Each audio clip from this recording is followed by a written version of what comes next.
Welcome into another edition of Conversations with Paul Brown. We have a special guest with us today, and we're going to be talking about the history of Anderson County as he and his family experienced it. Tell us where we're at right now. Right now we're at Temple B'nai Israel of Anderson on Oakland Avenue, which is the only synagogue in the 10th Congressional District. And when I was about 4 or 5 years old, the Jews of Anderson had their first services over a grocery store on East Whitner Street. And my first memory of being a small child, about 4 years old, was looking down onto the East Whitner Street as we were there for a high holiday service, and kids were leaving the McCants school after class and going to the square. That's where our services were held, and that was in the 1940s, early 1940s.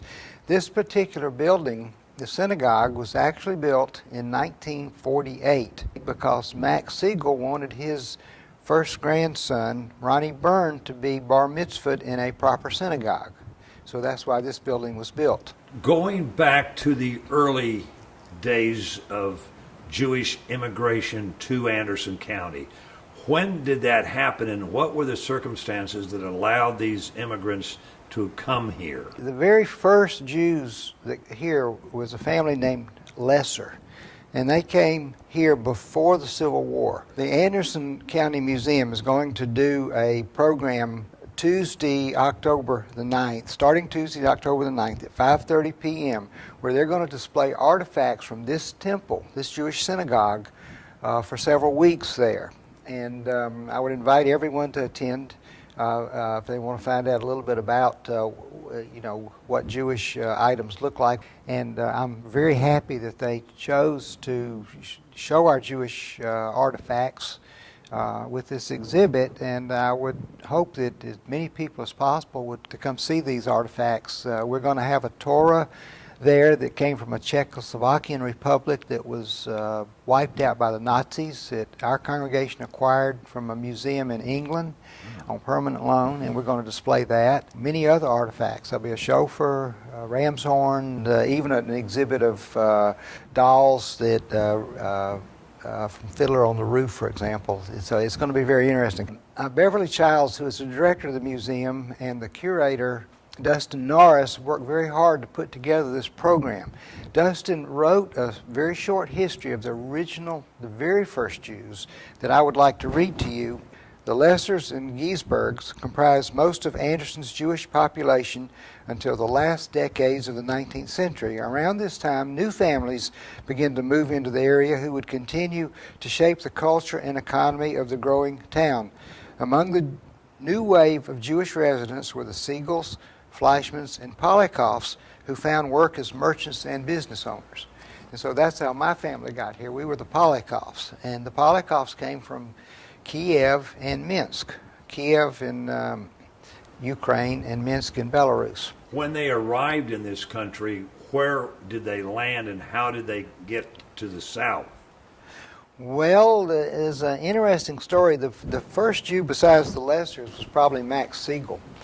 And he came in through New York and didn't like seeing the Jews being crowded into the small communities in New York. So he just got on a train and went as far as his money would take him and ended up in Anderson.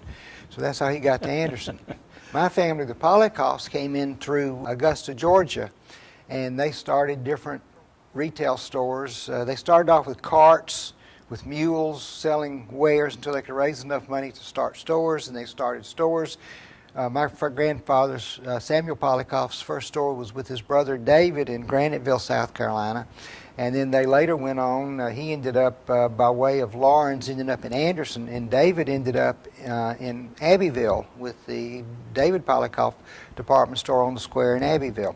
Just like you see a lot of immigrants now, the first generation, they work in small retail stores and whatnot, and they send their next generation to college. Well, this is exactly what happened to my family. The first generation ran the stores, the next generation, all the kids went to college, became engineers, doctors, lawyers, and whatnot. By the way, if you go to the old Silverbrook Cemetery, there's a Jewish section there, and you will find the Lessers and the Giesbergs in there. There were some industrialists who did come down, and that was when the textile business was growing The first one in Anderson County that I know of was the Epstein family. They came down from New Jersey and they built a Iva manufacturing company. During the time that the Jewish residents of Anderson County were in the retail business, that was not a monopoly. They had other people that they were competing against, or Yes, I'll tell you a story about my grandfather.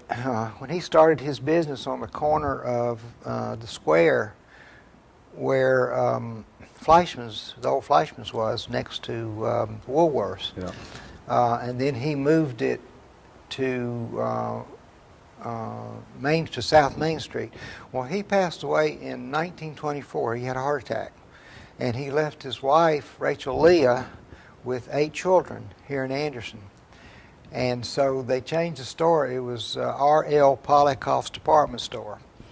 And it was on South Main Street. And my grandfather's brother Nathan had Nathan Polikoff's department store across the street from hers. And this was in the 1920s, early 1930s. My grandmother, who didn't speak very good English, was trying to run the store with the older children.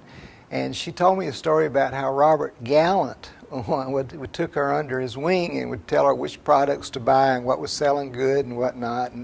And so it helped her out. So there were other bigger stores, but they tolerated the Jews in town and with their stores, and they served a purpose. They served goods, but to the people who were working the farms and the people who were working the mills and whatnot. So there was a need for them here at that time. And would their customer base have also included the blacks?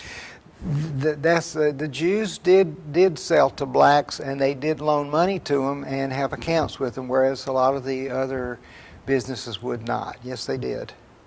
Our guest is historian Barry Draisen, and when we come back, we're going to continue chatting with him.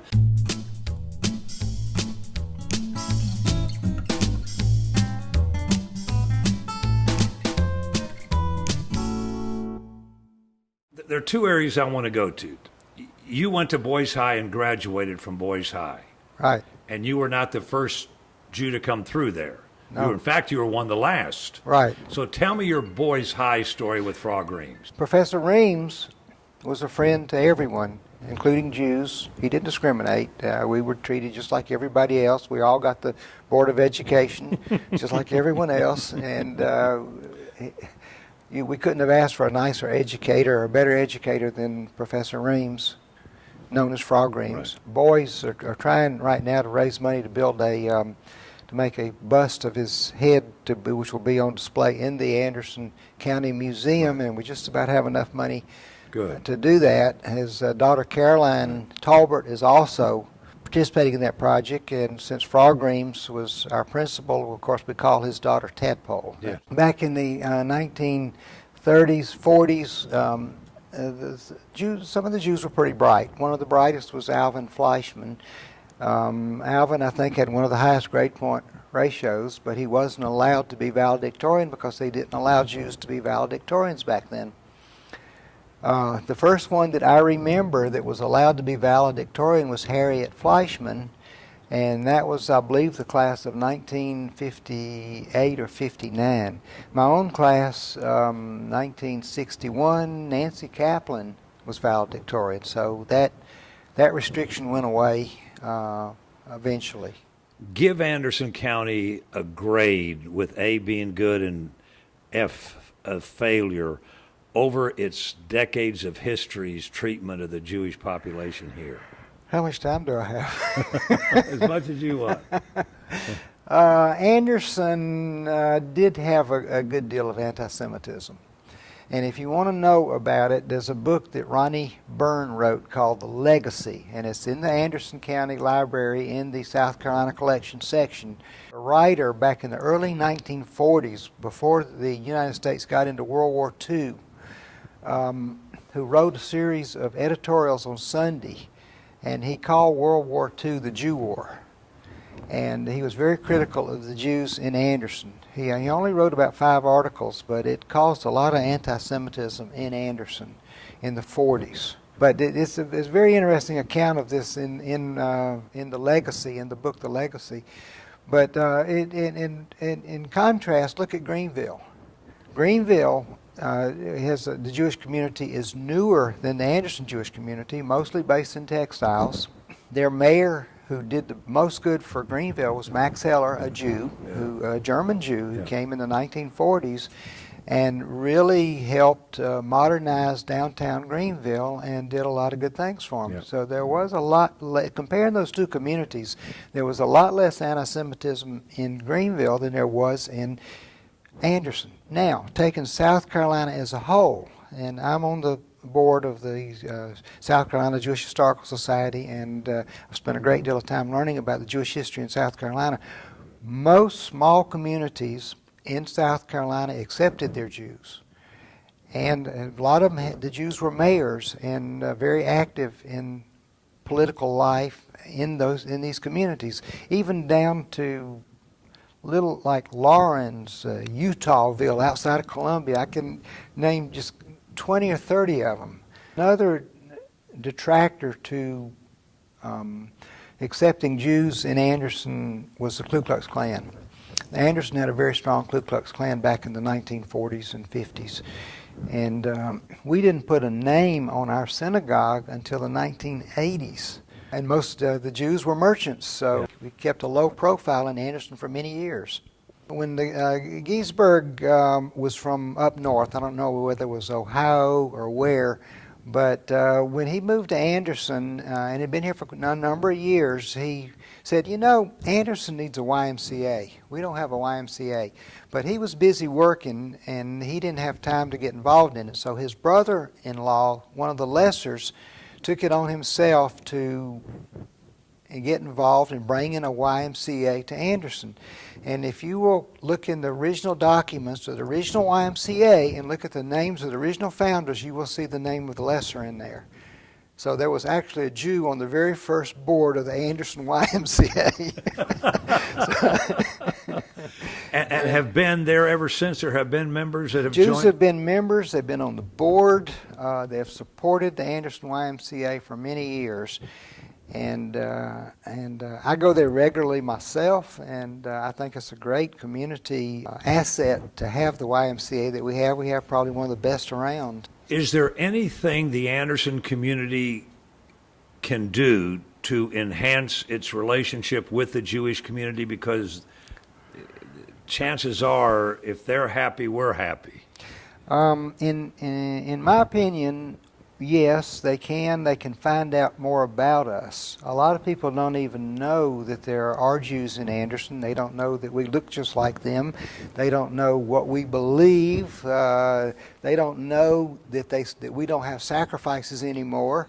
And I hear all kinds of interesting things, you know, that so yes, I think any community or any churches that would like to talk to a Jew, we'll be happy to talk to them about what we believe in one God, where we come from, and that we're not really that strange or that weird or whatever, and that we do have an active congregation here in Anderson, South Carolina, and we would welcome any interested people to come observe. We have Friday night services every Friday night at 6:45, and we observe all the major holidays here, all the major Jewish holidays, and we would welcome other community members to come find out about us if they would like to, you know. Communication continues to be important, just as part of the human race. Exactly, it certainly does. And as a start, I would lead into the October 9th event at the Anderson County Museum as a good start if you want to find out just a little bit about Judaism just through the artifacts, not through the history or anything. If you'll come to the museum, it's starting Tuesday anytime, and just review the exhibits there and the artifacts that are going to be there. And if you have any questions, you can call me or any other member of our Jewish community, and we'll be happy to answer any questions for you. If you could go back and grow up anywhere you wanted, knowing what you know now, would you still be content to call this home? Oh yeah, yeah. I've lived in a lot of other places around the country, and my wife and I couldn't wait to get back to Anderson. Anderson now is very accepting of Jews, and I'd say a lot of other religions too. And it's a really great place to live. We have a good climate here. It's a slower pace than a lot of other places I've lived in the country. Great place to raise your kids. I raised both of my kids here. They're both married, and my grandchildren are here. I have 2 granddaughters, 11 and 7, and I have 3 grandsons, 7, 4, and 2.